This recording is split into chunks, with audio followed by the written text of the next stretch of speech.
Quando tudo parecia perdido, quando a derrota era iminente, esses guerreiros encontraram força no impossível.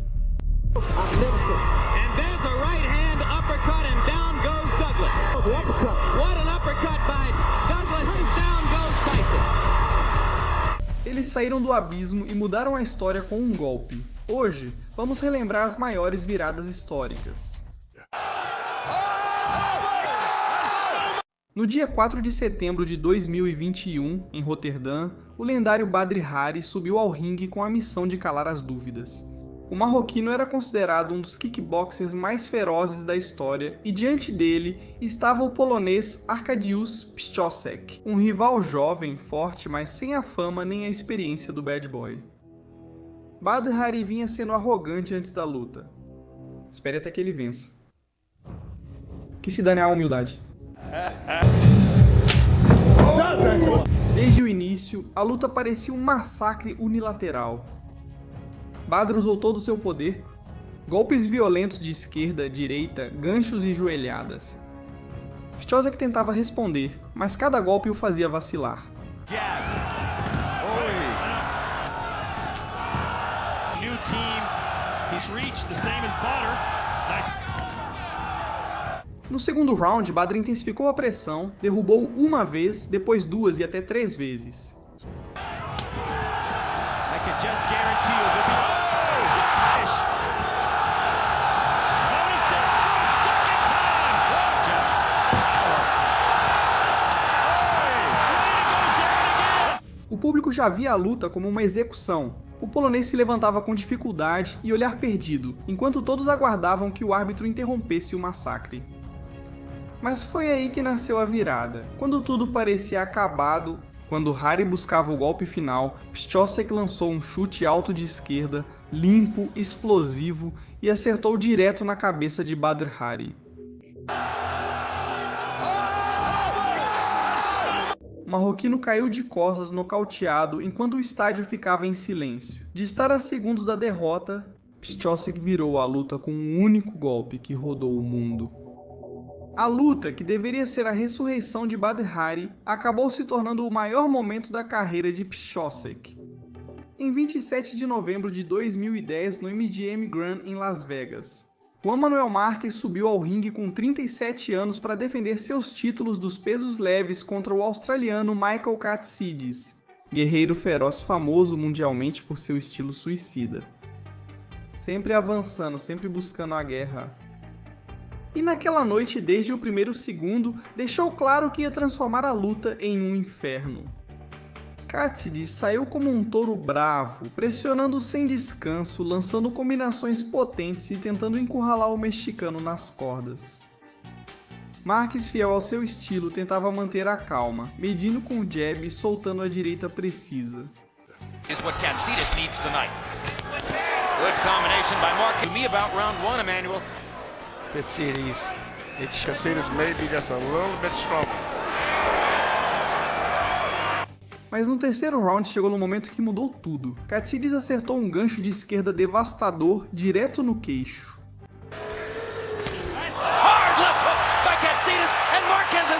Márquez desabou no chão, o público rugiu, a surpresa foi enorme, o lendário mexicano estava à beira da derrota.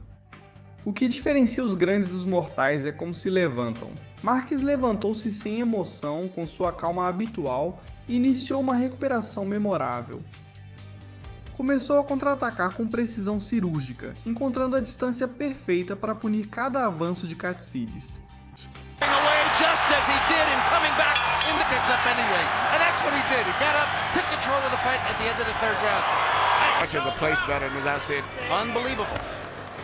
Nobody comes back like Juan Manuel Márquez comes back. Targets and land with extreme accuracy. Katsidis.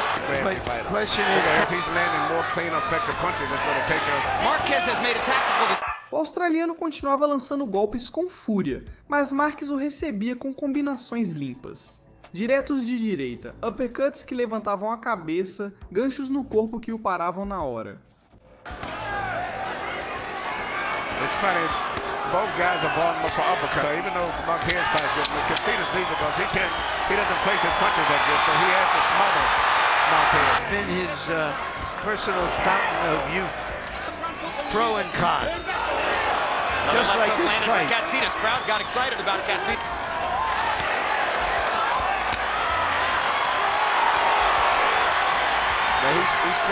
A luta virou uma guerra espetacular.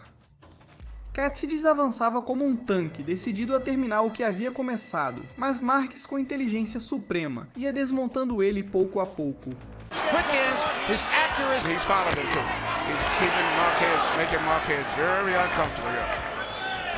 It's a great fight, but it's had a couple of great rounds in it. How does that happen? Maybe it's because he drinks. Cada troca era brutal, com o público de pé, mas sempre com o mexicano acertando golpes mais claros, mais duros, mais precisos. A experiência e a frieza estavam do lado de Marques. Finalmente, no 9º round, a resistência do australiano se quebrou. Depois de receber uma chuva de combinações, com direitas limpas e um uppercut que o deixou cambaleando, o árbitro decidiu interromper a luta. And Kenny Bayless stops the fight. What a tribute to Marquez. O homem, que minutos antes parecia ter a vitória nas mãos, acabou derrotado, humilhado e sem respostas diante da maestria do mexicano. Juan Manuel Marques havia voltado do abismo, de estar caído no chão, prestes a perder tudo, a virar o jogo com uma das atuações mais épicas de sua carreira. Katsinas o nocauteou e Marques lhe deu uma lição.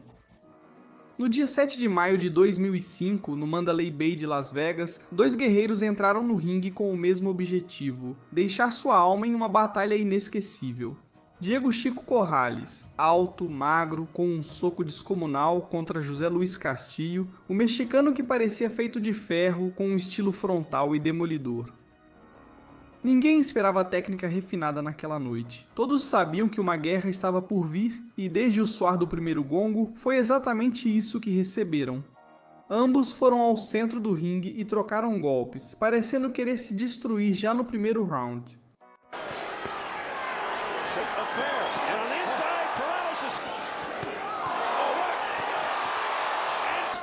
Combinations on the inside.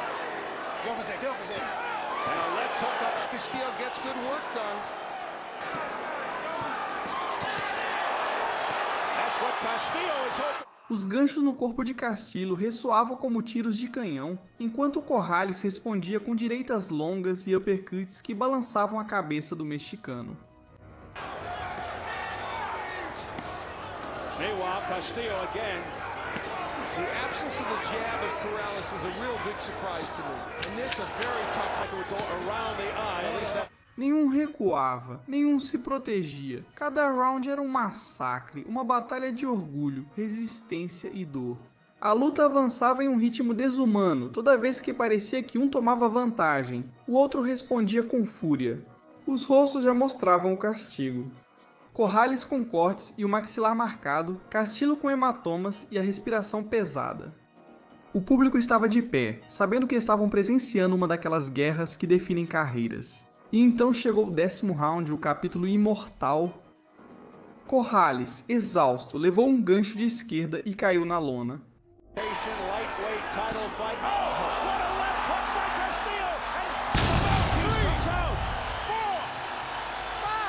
Ele se levantou com dificuldade, cuspiu o protetor bucal para ganhar alguns segundos e voltou a lutar. Quando a luta recomeçou, outro golpe de esquerda de Castillo o derrubou pela segunda vez.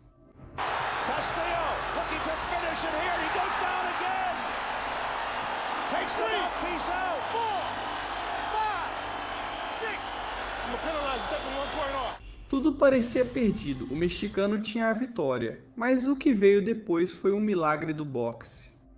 Corrales, em vez de desistir, voltou como um homem possuído, com os olhos cheios de fúria, desferiu uma combinação selvagem, diretos de direita, uppercuts, ganchos no corpo e no rosto. Castillo, que antes era o carrasco, agora cambaleava nas cordas, levando golpes sem reagir.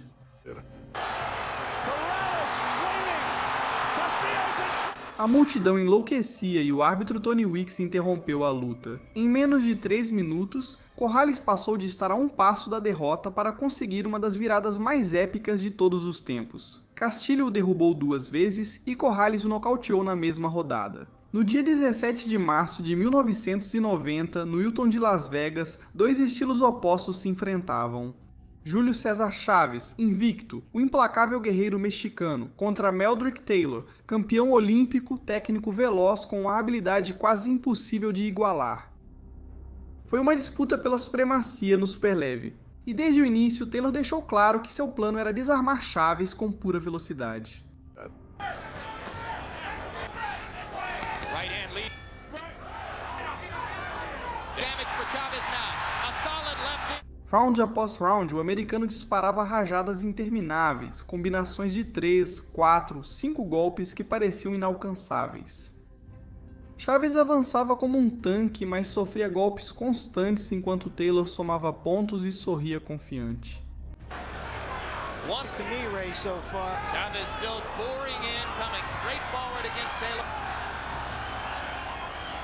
So if you in that characterization, Chavez would. Ao chegar aos últimos rounds, os cartões pareciam claros.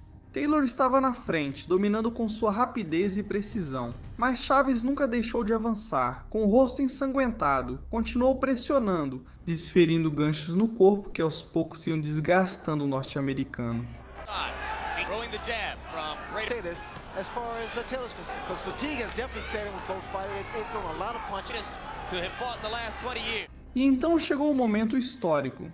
No último round, a poucos segundos do final, Chaves acertou um gancho de direita devastador que mandou Taylor para a lona.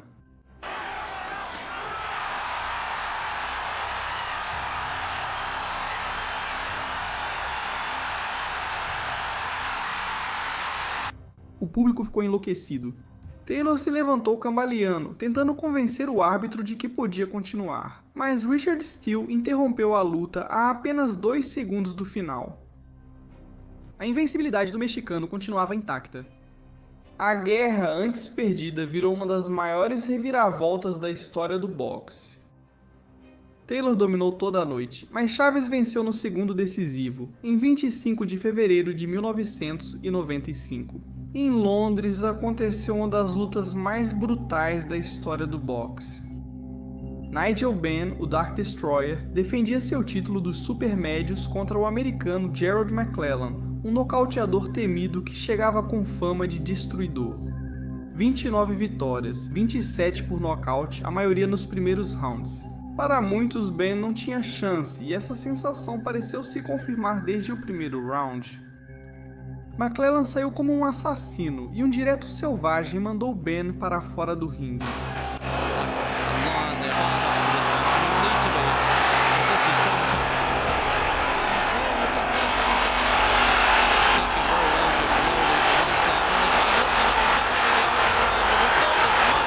Sim, ele literalmente caiu entre as cordas, e mal conseguiu voltar antes da contagem de 10. O público ficou em silêncio. A luta parecia que ia acabar antes de começar, mas Benn, com o coração de um guerreiro, voltou disposto a morrer em casa. O que se seguiu foi uma guerra sem descanso. McClellan castigava com seu direto demolidor, e Benn respondia com ganchos selvagens que faziam o estádio tremer.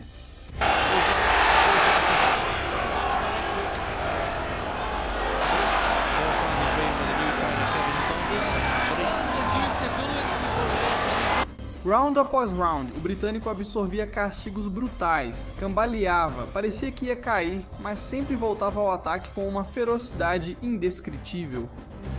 A luta virou um massacre. McClellan acertava os melhores golpes, mas Benn, impulsionado pelo público e orgulho, não cedia.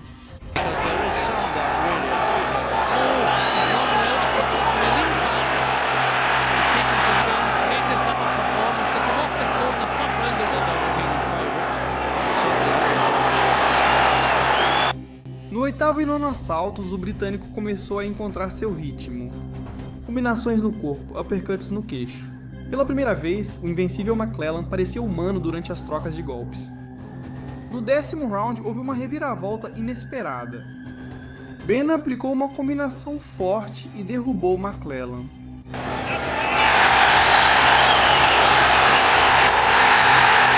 O americano se levantou, mas já não era o mesmo. No 11º round, outro ataque furioso de Benn o derrubou novamente, e dessa vez Gerald não conseguiu continuar.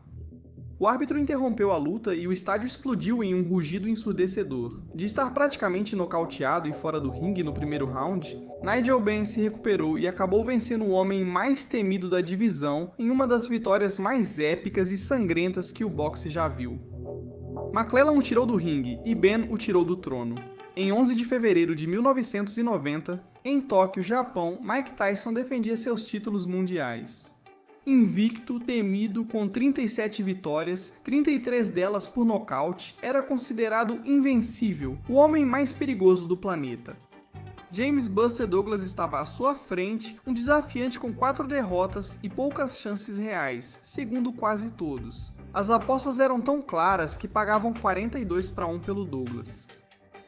A luta começou com Tyson buscando seu estilo habitual, pressão, ganchos de direita e esquerda, avançando como um predador, mas naquela noite Douglas não estava disposto a ser uma vítima. Desde o início, ele usou seu jab como um chicote, manteve a distância e, para surpresa do mundo, começou a acertar combinações que freavam o avanço do campeão. In the first 2 rounds, Buster Douglas is corner saying, "Be smart, work your way in." Another good right, but does most of the talking in Tyson's corner, and he leans forward to whisper. Round após round, a surpresa aumentava. Douglas não só aguentava, ele estava ganhando. O público japonês não podia acreditar no que via. Tyson, pela primeira vez, parecia humano. And that is from the right. No head movement. Tyson. With the left uppercut. Rounds demonstrated the huge disparity in... No entanto, no 8º round chegou o momento crítico. Tyson acertou um uppercut brutal que mandou Douglas para a lona. Here he's against the ropes. I've never seen. And there's a right hand uppercut and down goes Douglas. O mundo pensou que era o fim, que o campeão invencível voltaria a impor seu poder. Mas Douglas se levantou com calma e, em vez de desistir, voltou ainda mais forte. No 9º round, Douglas castigou Tyson com várias combinações, uppercuts e direitas, fazendo-o cambalear. Now, if I was Douglas until that knockdown, the left eye of Mike Tyson's nearly... Without the ropes, Mike would have gone down. Plenty of time left in the round. No 10º round, a história aconteceu. Um uppercut de Douglas, seguido por uma combinação selvagem de ganchos e direitas, mandou Tyson ao chão. An uppercut by Douglas and down goes Tyson. O campeão tentou se levantar, mas procurava o protetor bucal às cegas, cambaleando e não conseguiu ficar de pé a tempo. O invencível caiu. James Buster Douglas, o homem em quem ninguém acreditava, havia feito a virada mais surpreendente da história do boxe, destronando o rei absoluto. Tyson o derrubou uma vez, e Douglas o tirou do pedestal. Em 1º de junho de 2019, no Madison Square Garden, em Nova York, Anthony Joshua estreou nos Estados Unidos da América. Campeão invicto, físico imponente, favorito absoluto. Diante dele, Andy Ruiz Jr., mexicano que aceitou a luta com só 5 semanas de antecedência. Muitos o olhavam com desprezo, acima do peso, sem a aparência de um atleta de elite. Para a maioria, ele não tinha chance. Sí, lo está con el frente, está atacando. Eso es lo que él necesita. Ya vimos que está buscando precisión. No 3º round, tudo parecia seguir o roteiro. Joshua acertou um direto explosivo e mandou Ruiz para a lona. Ahora bien, Joshua, pero se lo quita también bien. ¡Oh! ¡Se fue! ¡Se fue Andy Ruiz! O britânico sorriu confiante, convencido de que terminaria rápido, mas o que aconteceu depois mudou a história do boxe moderno. Ruiz se levantou calmamente como se nada tivesse ocorrido, e logo respondeu com uma combinação brutal no mesmo round. Puede estar en pie Andy Ruiz. Puso mal a Joshua ahora. Cambió y puso mal a Joshua. Claro que... Joshua caiu no chão pela primeira vez na carreira. O Madison Square Garden enlouqueceu. O gigante estava ferido. A partir daí, o mexicano assumiu o controle. Joshua tentava manter a distância, mas Ruiz encurtava o terreno com uma velocidade surpreendente para seu físico, soltando combinações precisas no rosto e no corpo. Que piernas tan tambaleantes tiene. ¡Ah, caray! Lo Sigue lleva mal al estilo, Joshua, lo está sigue mal conectando. Joshua. Lo puso Sigue mal, mal se va a Joshua. caer, se va a caer. Lo va a tirar. Lo va a tirar. Debe No lo irse, salva la claro, campana. No 7º round, a surpresa se concretizou. Ruiz derrubou Joshua mais 2 vezes e o árbitro interrompeu a luta. ¡Oh, lo va a tumbar! ¡Lo tiene ahí! ¡Si usa el upper! ¡Claro que sí! Eso es que no está encontrando. Ruiz nuevamente mano rápida. Lo lleva. A noite que deveria ser a consagração do britânico se transformou na coroação inesperada de Andy Ruiz, o primeiro campeão mundial mexicano dos pesos pesados. Uma virada histórica que mostrou que no boxe nada está escrito e que a aparência não define a grandeza de um guerreiro. Joshua derrubou uma vez e Ruiz, 4. 5 de novembro de 1994. Em Las Vegas, o mundo assistia ao que parecia uma missão impossível. Aos 45 anos, George Foreman enfrentava o invicto Michael Mutter, campeão mundial dos pesos pesados.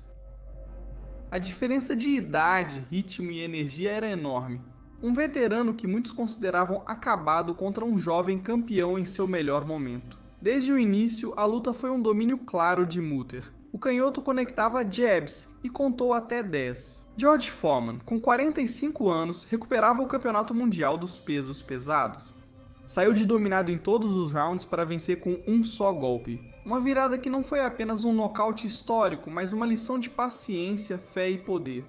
Mutter ganhou todos os rounds, exceto o único que importava. No dia 23 de março de 1996, no Madison Square Garden, em Nova York, Arturo Gatti defendia seu título superpena da Federação Internacional de Boxe contra o dominicano Wilson Rodrigues. O mexicano-canadense já era famoso por seu jeito de morrer na linha, mas naquela noite parecia que a guerra o consumiria. Rodrigues começou com tudo. Seu jab e sua direita sempre encontravam o rosto de Gatti.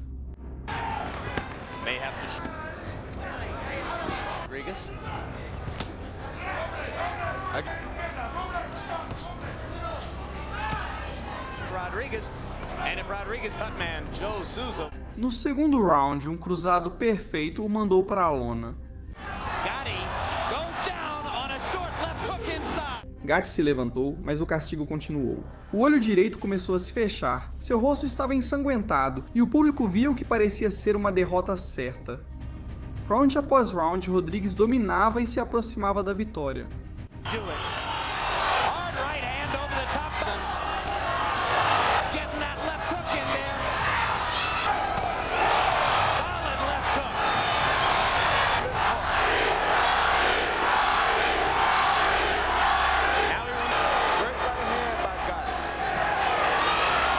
Mas Arturo Gatti não era um boxeador qualquer.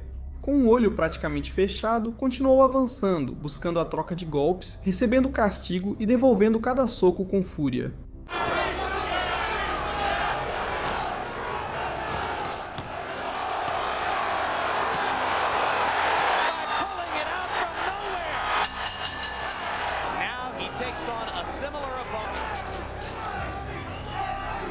No sexto round, quando muitos achavam que seu corner pararia a luta, Gatti acertou um gancho de esquerda perfeito e um direto curto de direita no queixo, derrubando Rodrigues.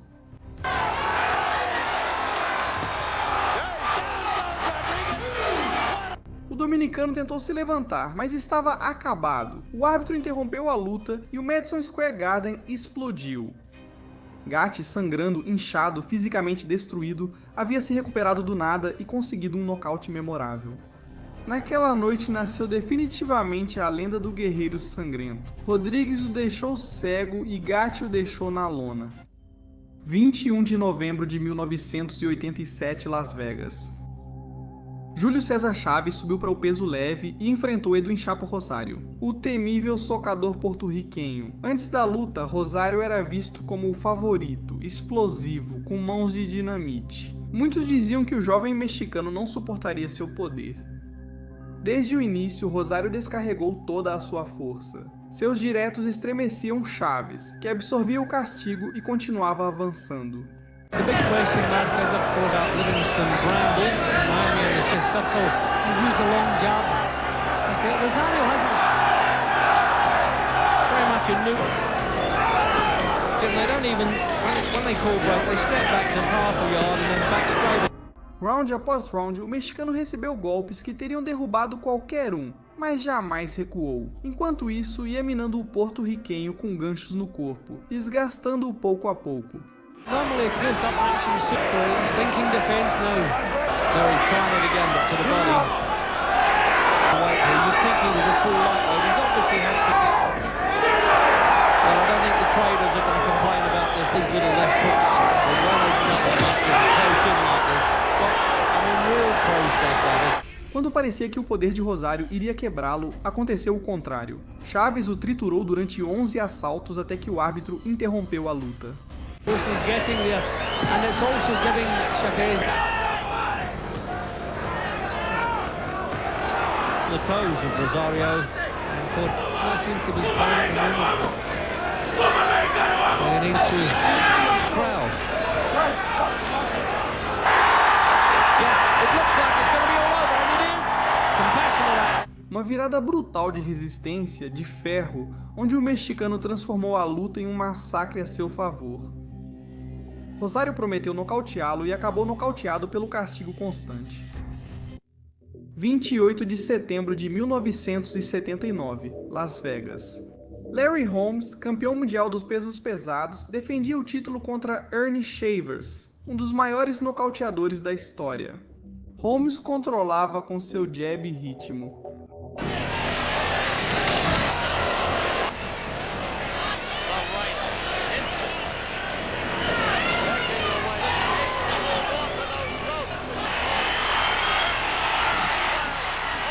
Mas no sétimo round o desastre aconteceu. Shavers acertou um direto de direita, que ressoou como um canhão, e mandou Holmes ao chão.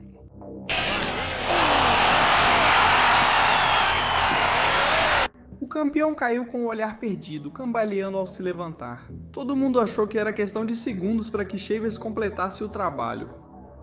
Holmes, com espírito de campeão, sobreviveu milagrosamente. E mais. Recuperou o controle, voltou a dominar com seu jab e finalmente castigou Shavers até obrigar o árbitro a interromper a luta no 11º assalto.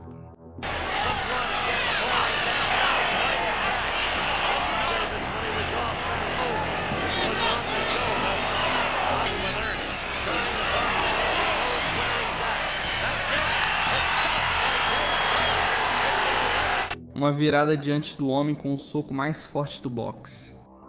Shavers o mandou para a lona e Holmes o deixou apagado em pé.